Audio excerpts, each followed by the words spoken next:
Welcome to the Deep Dive. We're here again, taking a stack of pretty dense philosophical sources and trying to pull out the core insights for you without you needing to wade through all the footnotes. Exactly. Today, we're tackling something that, honestly, we often just brush off as a feeling.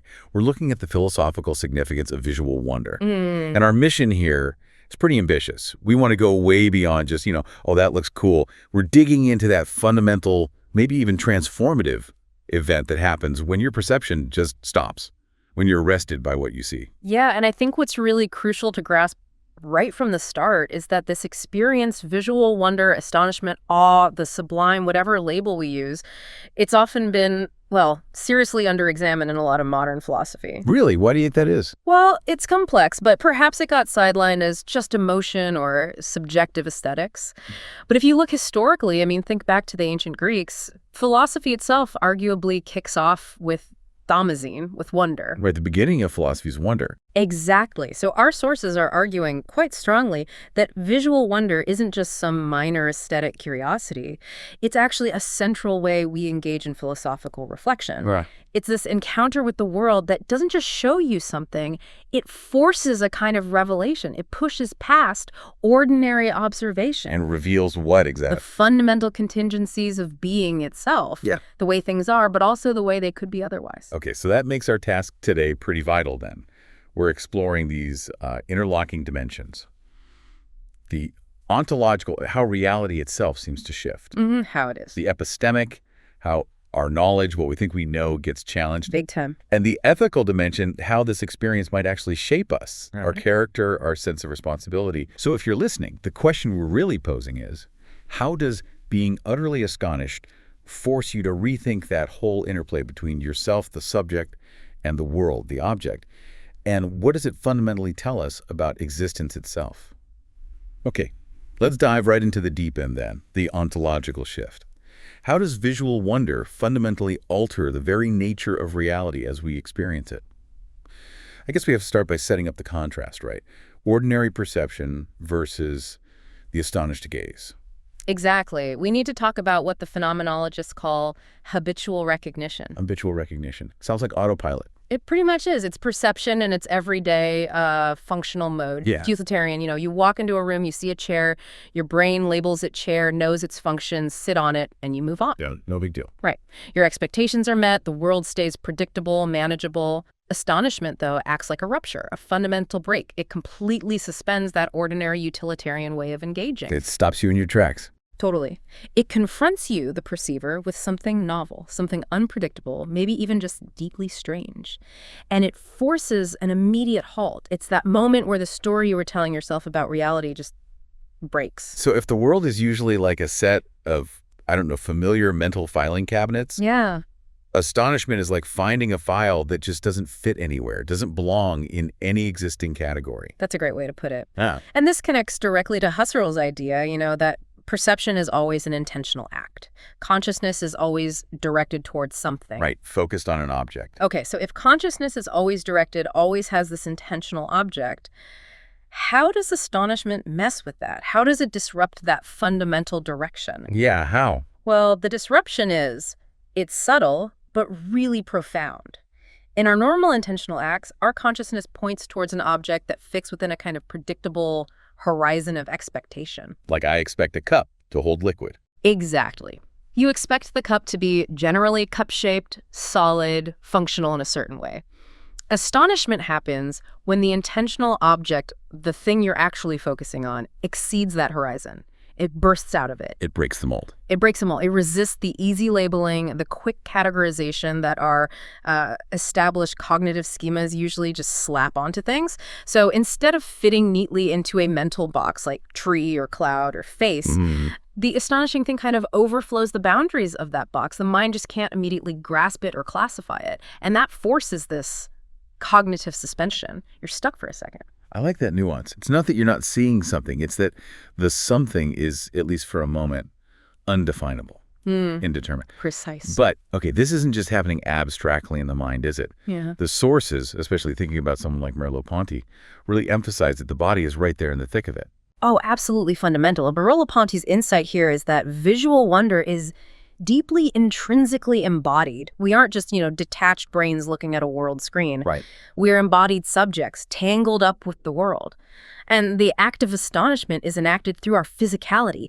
It's the sudden widening of your eyes, maybe that sharp intake of breath. Yeah, the gasp. The gasp, the way your posture might momentarily freeze or shift, those tiny micro movements as your attention locks on. When you encounter something truly visually striking, a sudden, impossible pattern of light, a ridiculously complex natural form, a vast panorama opening up, you don't just see it conceptually, you feel it. Viscerally. So the body registers it before the mind almost. Or simultaneously, perhaps? The astonished subject is both in the world and, crucially, co-constitutive of the world as it appears in that moment. Your entire being, consciousness, and body is integral to how that astonishing scene actually comes into being for you. Wow. Okay, so my physical presence, my bodily reaction, is part of what makes the astonishing event fully real. That's a huge shift from just being a passive observer to being an active participant. It is. It collapses that distance. So if our normal way of intending toward objects gets disrupted and our bodies are totally involved, this must be telling us something pretty fundamental about the structure of reality itself, right? This is where it stops being just an emotion and starts being ontological. It's profoundly ontological. Astonishment isn't just a fleeting feeling. It acts as a disclosure of the structure of being.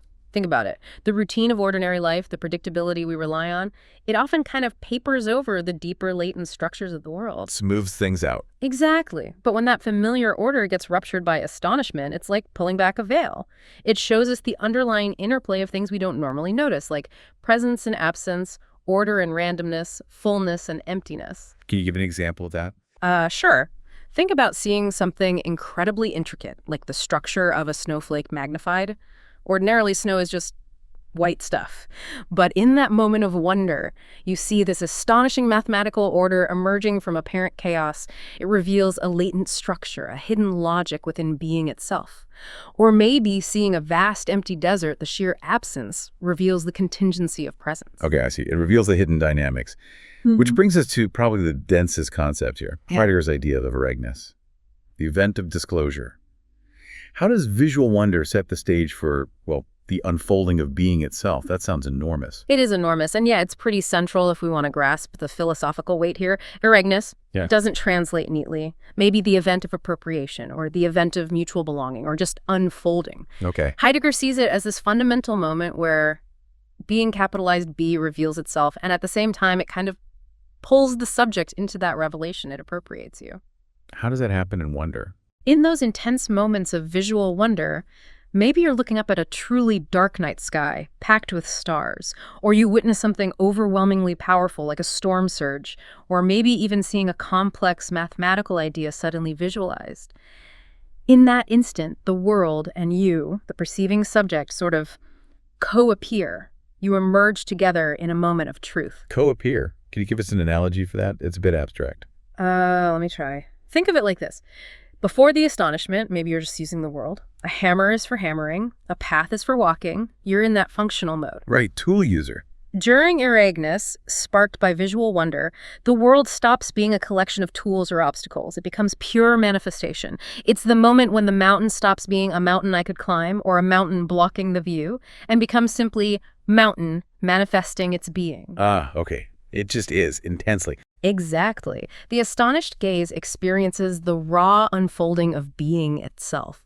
And in that unfolding, new possibilities, emergent meanings appear that just completely exceed the limits of our ordinary functional perception. It's this revelation that existence isn't some static backdrop. It's an active, ongoing event happening right now. Wow. So what does this ultimately tell us about the world's fundamental nature then? Does this mean astonishment reveals the world as inherently contingent, open, not fully graspable? Well, think about it. If the world were fully graspable, totally predictable, a closed system, we'd never experience genuine astonishment, would we? No, I guess not. Everything would fit the plan. Right. The very fact that the intentional object can exceed our expectations, the fact that erroneous is possible, seems to demonstrate that reality is inherently contingent.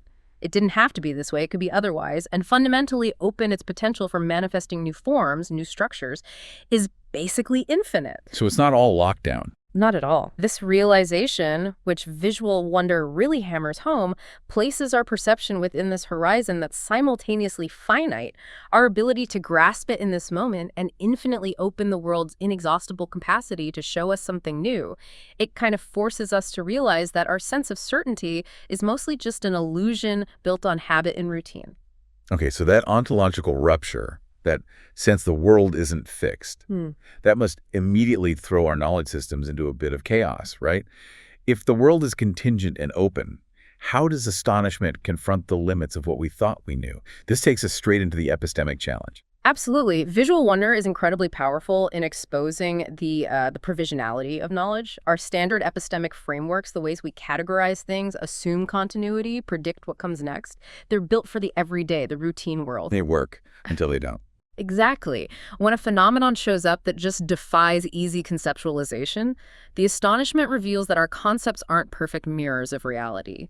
They're useful tools, yes, but they're contingent, provisional schemes we've constructed for efficiency. Not the final word? Not even close. And in that moment of wonder, the mind is forced to stretch, maybe revise its categories, or sometimes just suspend judgment entirely, because the old familiar labels simply fail. This tension really comes alive when we look at the classic philosophical debates, like empiricism versus transcendentalism. Let's start with Hume. How does intense novelty or sheer scale challenge that Humean idea that knowledge is built purely from accumulated experience?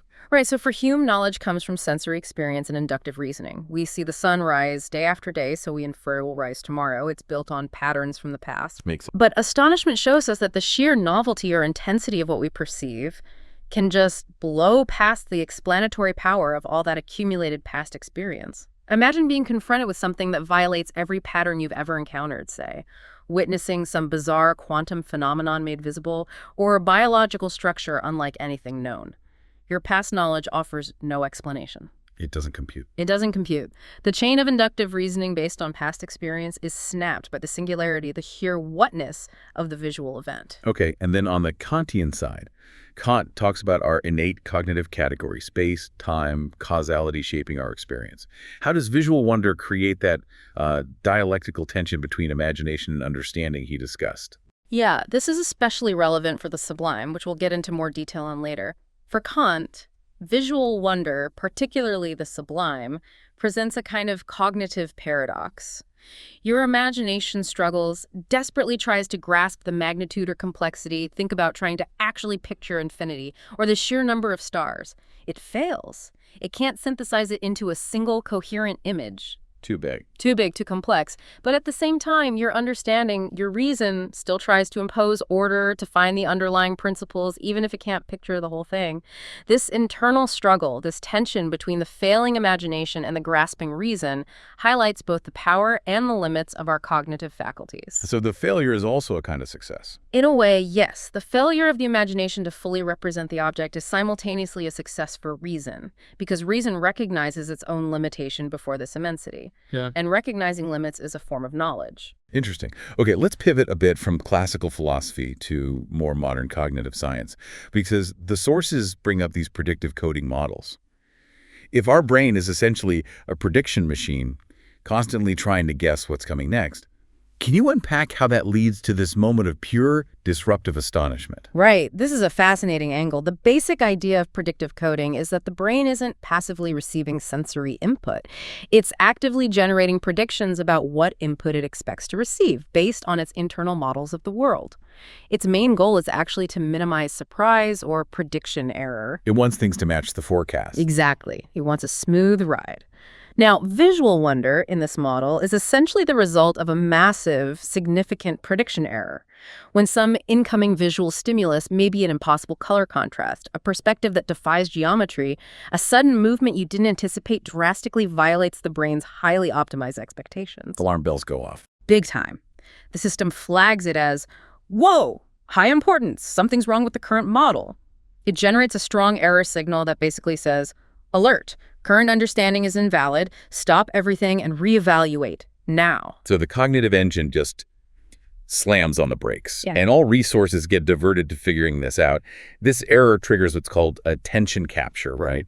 What are the mechanisms behind that intense focus? Yeah, astonishment is a master attention grabber. It does this by exploiting things like high novelty, complexity, or strong perceptual contrast. Cognitively, this involves mechanisms like salience mapping the brain, rapidly identifying what's most important or stands out in the scene. Highlighting the weird thing. Precisely. And attentional gating, which effectively shuts down processing of other, less important stimuli so you can focus all resources on the surprising thing. And the philosophical kick here is huge. This captured attention becomes the bridge connecting raw sensation, the intense feeling, the effect, the awe, and the deeper reflection, that sudden urge to understand what you're seeing. The prediction error turns you from a passive viewer into an active investigator. But hang on, if we boil it down just to a prediction error, isn't there a risk of, I don't know, cheapening the experience, making it just a glitch in the brain's algorithm? Where's the deep philosophical value if it's just a system failure? That is a really critical question. And the value, I think, lies not in the error itself, but in what the error compels the subject, the person, to do.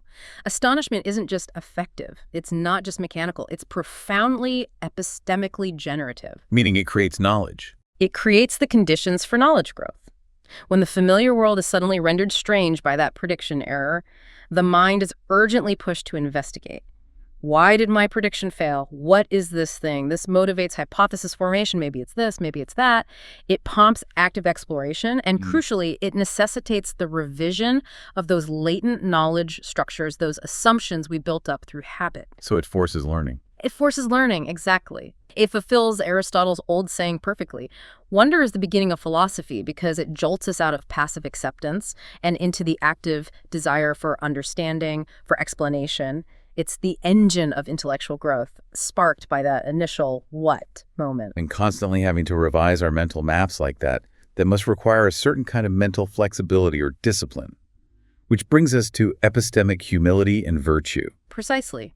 Experiencing genuine visual wonder actually helps cultivate these crucial epistemic virtues, qualities that make you a better thinker, a better inquirer. Things like deep attentiveness to detail, real intellectual openness to the new and unexpected, a profound sense of humility about what you know, and even patience. Patience? How so? Because wonder forces you to suspend immediate judgment. You have to tolerate the ambiguity of the astonishing object for a moment. You have to sit with that feeling of, I don't actually know what that is, or I don't understand how that's possible. That ability to wait, to not jump to conclusions, is a form of patience. It stops us from just forcing the new thing into an old, ill-fitting box. So the experience of being kind of humbled by the world's complexity is actually good for our thinking. Incredibly beneficial. You're forced to try and reconcile your existing structured knowledge with this radically novel input, and that confrontation with the unknown really foregrounds the inherent limits of our own epistemic authority. It doesn't matter how smart you are, how much you know, the world can still show you something that utterly surpasses your expectations. Right. And recognizing that our knowledge is always provisional, always bounded, that is intellectual humility.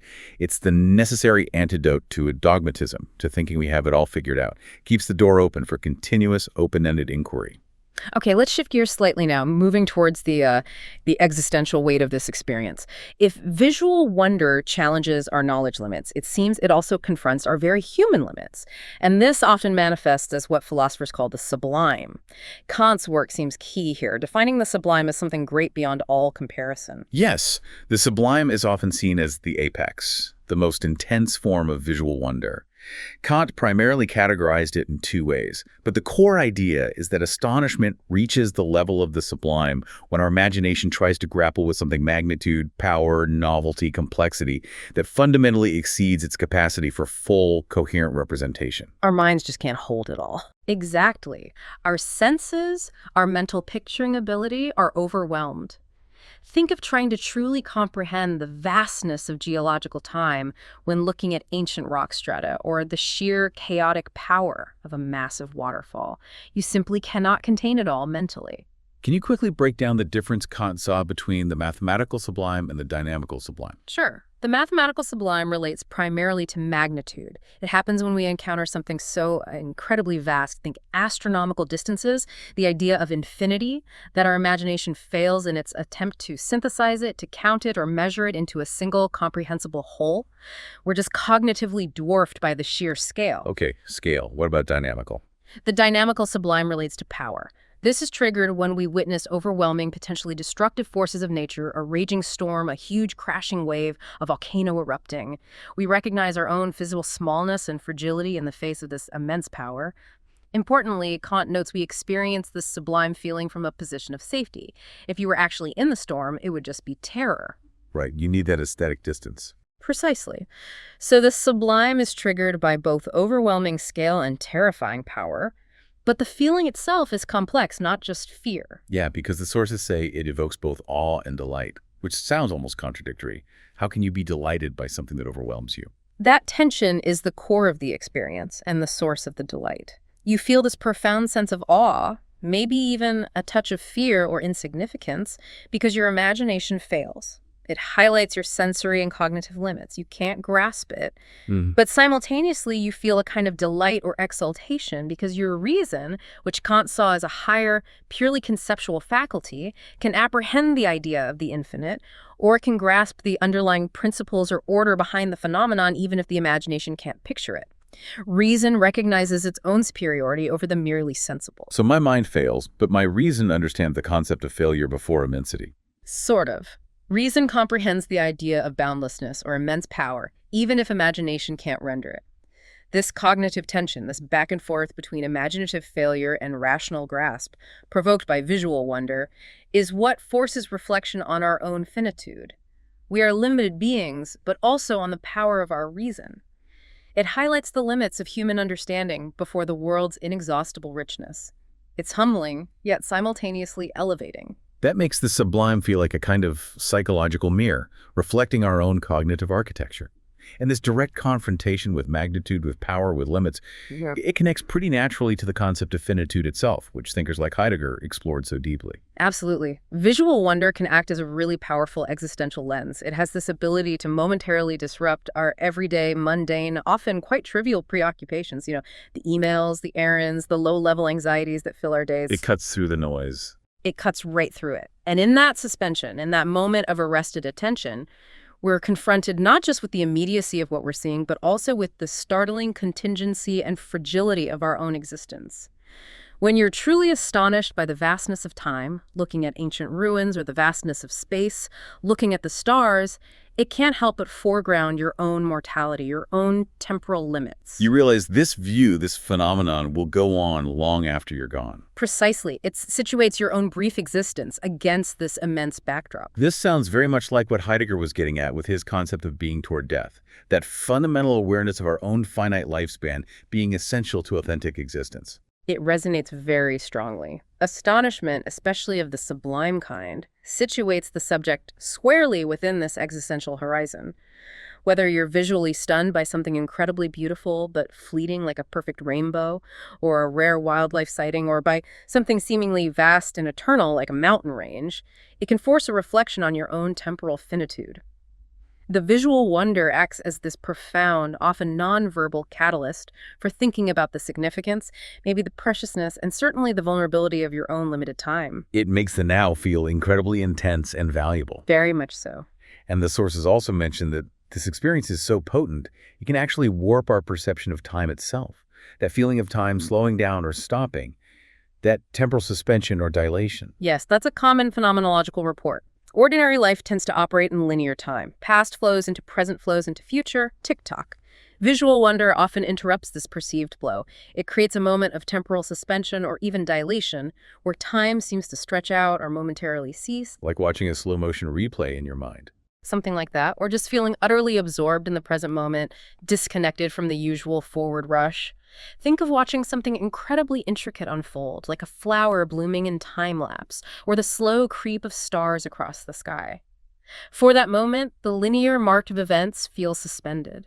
The astonished consciousness becomes acutely aware of duration itself, and perhaps the fleeting nature of this particular experiential opportunity. Past memories of similar sights, the intense present spectacle, and maybe even an anticipation of its future loss can all converge in that moment. Wow. It transforms time from just a background condition we take for granted into an active dimension of philosophical reflection. It gives that single instant an almost infinite weight.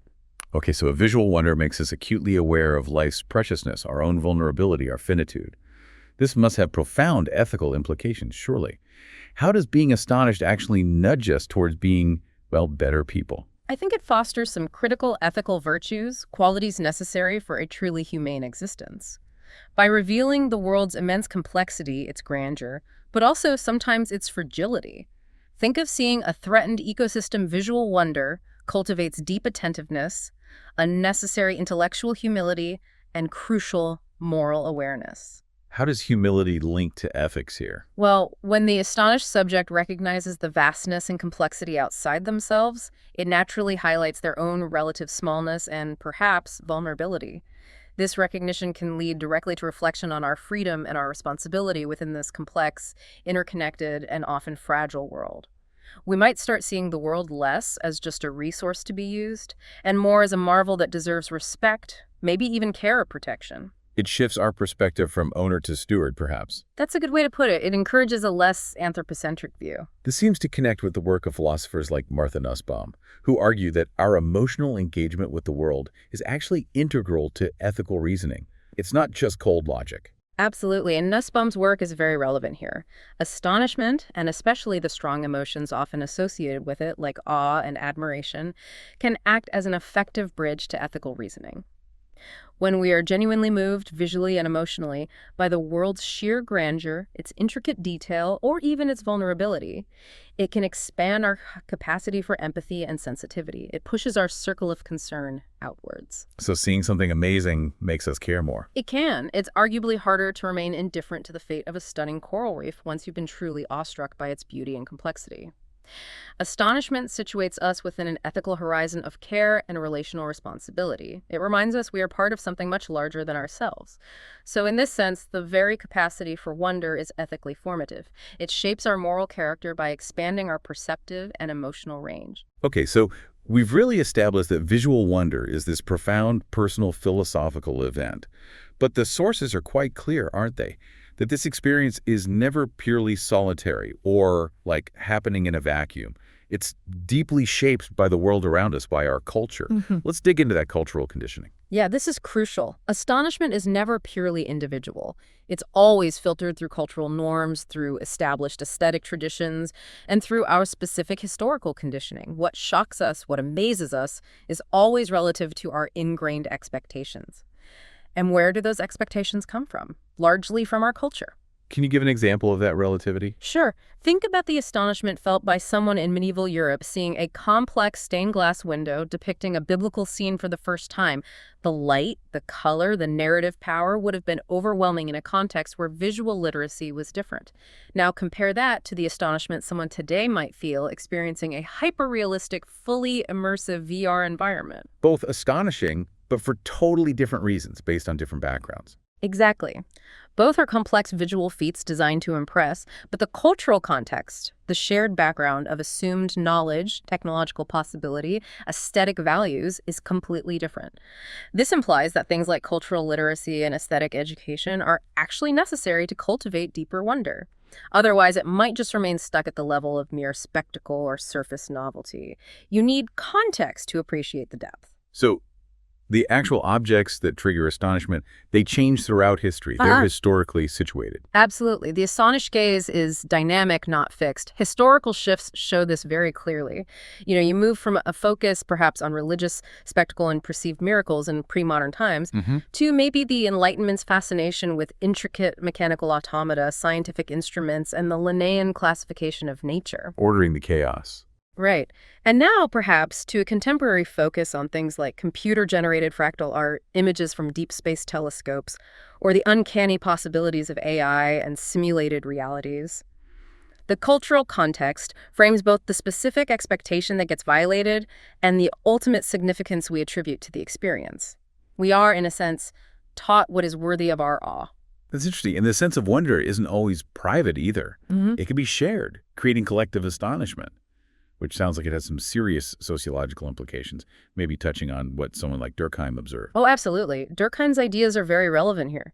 Shared experiences of visual wonder, think about being in a massive crowd watching a spectacular fireworks display, or collectively viewing a monumental piece of public art, or even the shared experience of a globally viral photograph or video. These things produce collective astonishment. Everyone gasps at once. Yeah, exactly. Durkheim used the term collective effervescence to describe this high emotional intensity that's generated by communal rituals and experiences. When a group shares an experience of intense awe, it can momentarily strip away individual differences, it can reinforce social bonds, cement collective meaning, and really strengthen a sense of communal identity. It pulls people together. It transforms a scattered collection of individuals into a temporary, unified community, all sharing the same intense philosophical and emotional horizon, even if just for a moment. That's fascinating, the idea that communal awe is actually a kind of social glue, a mechanism for cohesion and identity. Yes, and crucially, it often carries ethical implications for the group. Communal awe can promote reflection on shared societal values. What does this monument, this event, this image mean to us as a collective? It can foster a sense of mutual ethical awareness and perhaps even collective responsibility towards whatever inspired the shared awe. It binds people through that shared, intense emotional and cognitive experience. Okay, so culture shapes it, and communities share it. Let's pivot now to how people deliberately engineer this experience. How do artists, designers, filmmakers use wonder as a specific creative tool, a narrative strategy? Well, art, in many ways, is like a controlled laboratory for creating astonishment. Painting and sculpture, for instance, have always manipulated fundamental visual elements, form, color, light, shadow, contrast, specifically to provoke that jolt of wonder. They're aiming for it. Often, yes. Right. They have to strike this very delicate balance between familiarity, giving the viewer enough recognizable elements to anchor their engagement, and novelty, introducing enough disruption, enough unexpectedness to force that reflective, maybe even epistemically generative experience we talked about. Can you give an example? Think about how Renaissance artists mastered linear perspective. To audiences at the time, seeing such a convincing illusion of three-dimensional depth on a flat surface was utterly astonishing. It worked precisely because it mathematically violated the habitual, everyday experience of two-dimensional surfaces while still being recognizably representational. Right, it was a visual trick, but a profound one. And in modern media film, digital art, this manipulation of the viewer's expectations seems even more direct, more sophisticated. Oh, completely strategic. Film, digital media, virtual reality, they vastly extend the potential for creating visual wonder. They can manipulate time through editing, use mind-bending special effects, construct elaborate narrative designed to build and release tension, leading to moments of astonishment. And VR takes it even further. Yeah, exactly. In interactive media like VR, you, the subject, are no longer just a passive observer looking at a screen. You're an active participant. Your movements, your choices, can directly influence the unfolding of the experience and contribute to the emergent astonishment. This really blurs the traditional boundaries between the observer and the observed world, making the wonder feel incredibly immersive, fully experiential, and co-constituted by your actions. Which suggests that the narrative structure itself becomes a key cognitive tool for managing astonishment. It's not just random visuals. Absolutely essential. True, impactful astonishment is rarely just a random visual shock. It's often carefully orchestrated, a paced event within a larger structure. Narratives, whether in film, literature, or even architecture, manipulate our expectations through precise control of things like plot twists, pacing, the sequence of reveals, the strategic withholding and offering of information. Building anticipation. Building anticipation, setting up expectations only to cleverly subvert them. This carefully managed manipulation constantly compels the audience to try and reconcile their prior knowledge, their predictions, with unexpected developments. And that process fosters the cognitive growth, the epistemic flexibility we discussed earlier. You could say the artist's or director's job is often to create prediction error just large enough to command your full attention and provoke thought, but perhaps not so overwhelmingly large that it completely paralyzes understanding or breaks the narrative entirely. It's a fine line. Hashtag outro. So if we try to bring all these threads together, this whole deep dive really shows that visual wonder is, well, it's far more than just a trivial feeling or a simple sensory pleasure. It seems to be this fundamental, potentially transformative experience. And it looks like it's defined by these four deeply integrated philosophical dimensions, each one sort of reinforcing the others. Okay, let's recap those quickly. First, you have the ontological dimension, right? Visual wonder acts as this primary disclosure, pulling back the curtain on the underlying structures and the inherent contingency of being itself. It proves reality is much more open, complex, and dynamic than our daily habits let us believe. Precisely. Then second, there's the epistemic dimension. Wonder functions as this necessary challenge to our habitual ways of perceiving and knowing. It forces us to recognize the limits of our concepts, our categories. And in doing that, it actually extends the horizon of our understanding and, ideally, cultivates that essential intellectual humility. Got it. Third, the aesthetic dimension. This is where it intensely engages our senses, evoking powerful feelings like awe, delight, and hitting that peak experience of the philosophical sublime. It confronts our imagination with magnitude and complexity in ways that actually help define our own cognitive limits. Exactly. And finally, fourth, the ethical and existential dimension. Wonder prompts this deep attentiveness. It forces reflection on our responsibilities, on our own mortality, our human finitude.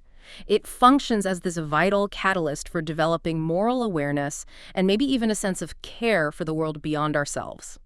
So astonishment ultimately isn't some kind of escape from reality. It sounds like it's actually a direct, powerful confrontation with reality in all its complexity. Yeah. It's a catalyst for genuine philosophical and ethical thinking. Yeah. It's that moment where the temporary breakdown of the ordinary actually reveals the essential, sometimes quite powerful qualities of the human condition itself. It's a profound recognition, really. It is. And achieving that profound recognition, it requires a certain act of intellectual vulnerability, doesn't it? That willingness to just admit, okay, maybe I didn't have this all figured out, to allow yourself to be surprised. Which I think leaves us with a really good final provocative question for you, the listener, to maybe take away and mull over. If visual wonder fundamentally reveals how provisional our knowledge really is and highlights the limits of our comprehension, what routine expectation, what comfortable assumption that you operate with every day are you willing to consciously suspend just for a moment to create space for genuine astonishment to enter your own experience?